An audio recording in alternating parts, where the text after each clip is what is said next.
नमस्कार साथियों, आप सभी का इंडिया टॉक पर स्वागत है। मैं हूं शशिकांत कुमार। बिहार में पिछले 72 घंटों में 2 पुलिस वालों की हत्या होती है।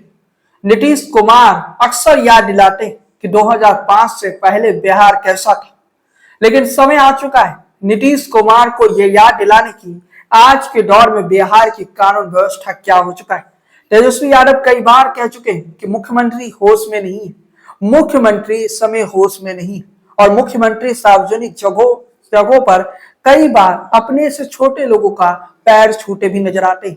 यहाँ पर मैं बिहार के मुख्यमंत्री के स्वास्थ्य पर कोई पक्ष चिन्ह खड़ा नहीं कर रहा हूँ। हमारा कोई एजेंडा नहीं है कि नीतीश कुमार के निजी जिंदगी पर कोई अटैक करे। नीतीश कुमार स्वस्थ है या नहीं, इससे हमें लेना देना नहीं। लेकिन नीतीश कुमार जब 2005 से पहले का बिहार याद दिलाते हैं, जब कहते हैं कि लालू यादव जो उनके बड़े भाई हैं, जिनको मुख्यमंत्री बनाने में नीतीश कुमार खुद सदन के अंदर कह देते हैं कि उनका योगदान था, वो कथित तौर पे जंगल राज को याद दिलाते हैं, तो अब समय आ चुका है नीतीश कुमार को भी याद दिलाने की कि बिहार की कानून व्यवस्था इस समय किस मोड़ पर खड़ा है।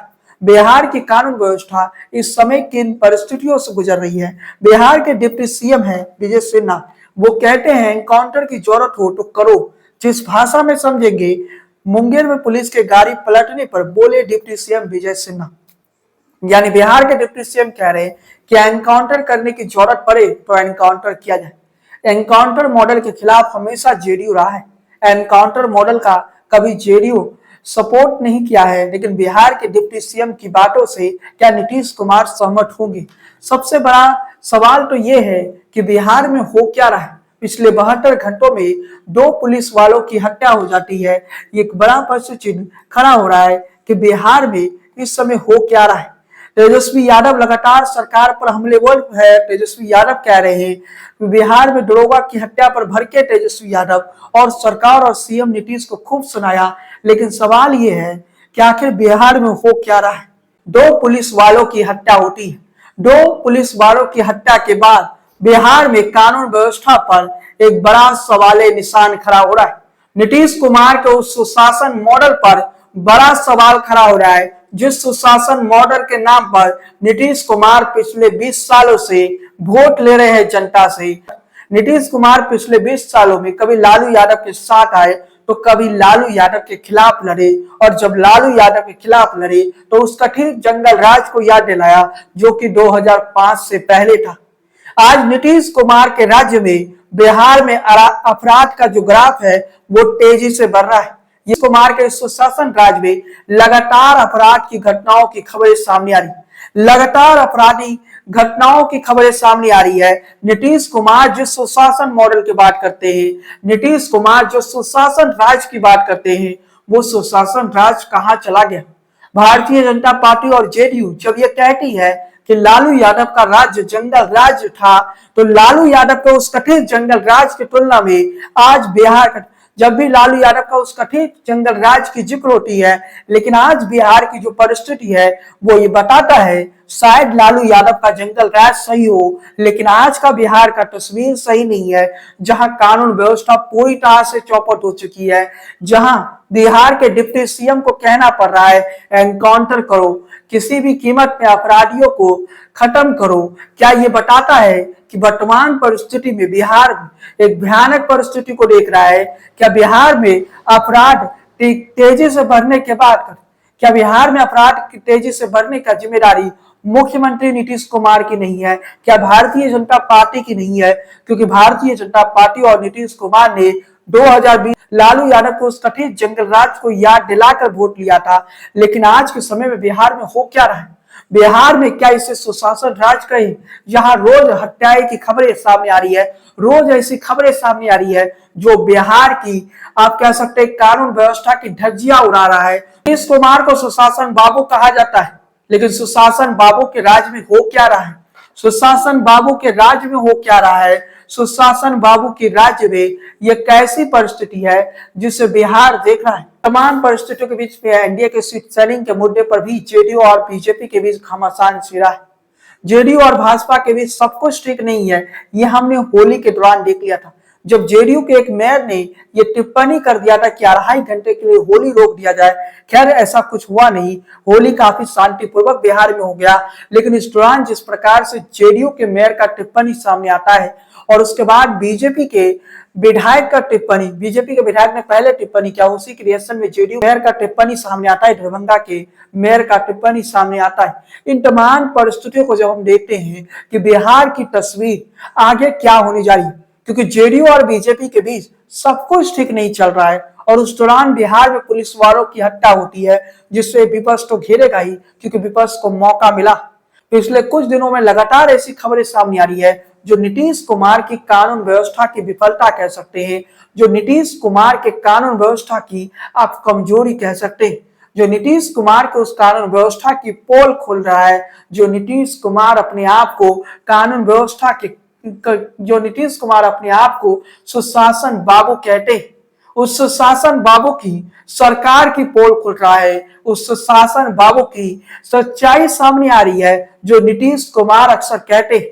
इन तमाम परिस्थितियों के बीच में भाजपा और जेडीयू के बीच में सीट शेयरिंग को लेकर मतभेद है। तो ऐसी तस्वीर के बीच में बिहार की सियासी भविष्य क्या है, बिहार का राजनीतिक भविष्य क्या होने जा रहा है, बिहार की राजनीतिक भविष्य आखिर किस और बढ़ रहा है, क्योंकि बिहार में कानून व्यवस्था लगातार आप कह सकते हैं कि लगातार खराब हो रही है। उधर बिहार की सियासत में भी एक अंधेरा नजर आ रहा है। क्या जेडीयू और भाजपा साथ रहेगी या जेडीयू और भाजपा साथ नहीं रहेगी। इन तमाम परिस्थितियों को देखने के बाद एक सवाल तो बनता है साथियों, वो सवाल ये है क्या नीतीश कुमार जो सीटें डिमांड कर रहे हैं 122 सीटें, क्या उतनी सीटें जेडीयू को मिलेगा, क्योंकि जनता दल यूनाइटेड 140 सीटों से कम अगर लड़ना चाह रही है तो 122 सीटें चाहिए। वहीं भारतीय जनता पार्टी की तरफ से कहा जा रहा है कि सीट शेयरिंग हो चुका है। दूसरी तरफ नीतीश कुमार का डिमांड है और जनता दल यूनाइटेड का डिमांड है और नीतीश कुमार के बेटे का डिमांड है कि नीतीश कुमार को मुख्यमंत्री पद का पहले से घोषणा कर दीजिए। भाजपा की तरफ से बिल्कुल साइलेंट है, भाजपा ने अभी तक कोई घोषणा नहीं किया। भारतीय जनता पार्टी के बिहार प्रदेश के नेताओं ने जोर कहा, लेकिन ऐसी कोई ऐलान केंद्रीय नेतृत्व की तरफ से नहीं की गई कि 2025 को विधानसभा जीतने के बाद नीतीश कुमार बिहार के मुख्यमंत्री रहेंगे।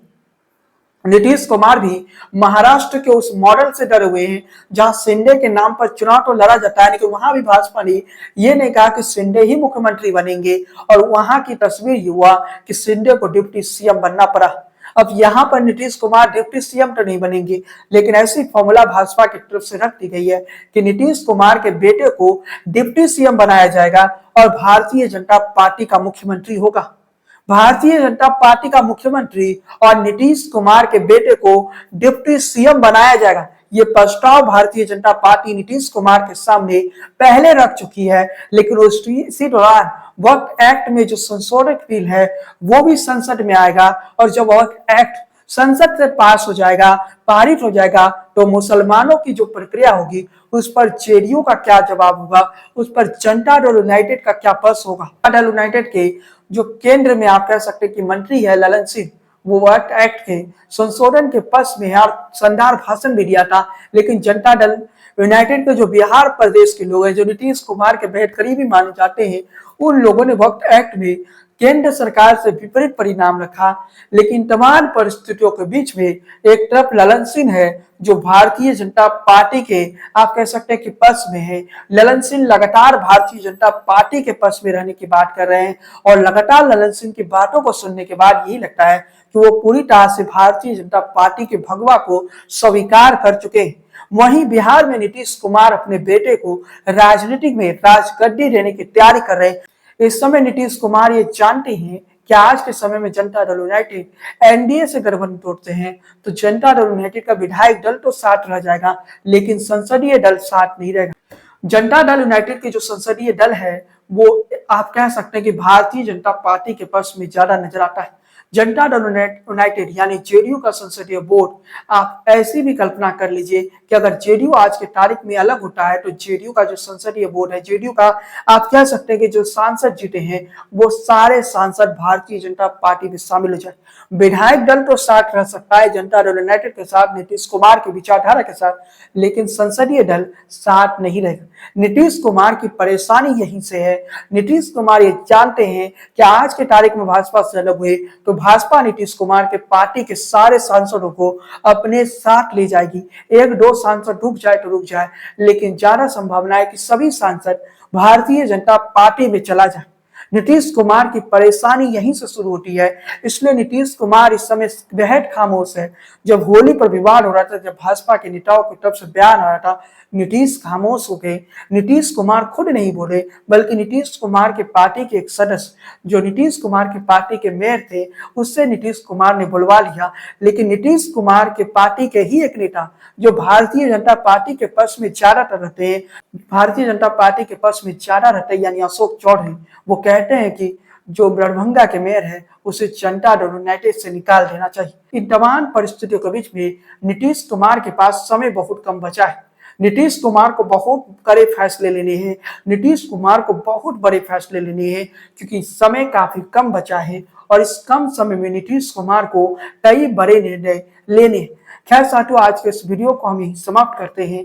चैनल पर पहली बार आए हैं तो सब्सक्राइब कर लीजिए, बेल आइकॉन की घंटी को बजाना बिल्कुल ना भूलें, फेसबुक पेज को फॉलो कीजिए, लाइक कीजिए। आपको क्या लगता है कि नीतीश कुमार को क्या करना चाहिए, ये हमें कमेंट पर बताएं। जय हिंद, वंदे मातरम।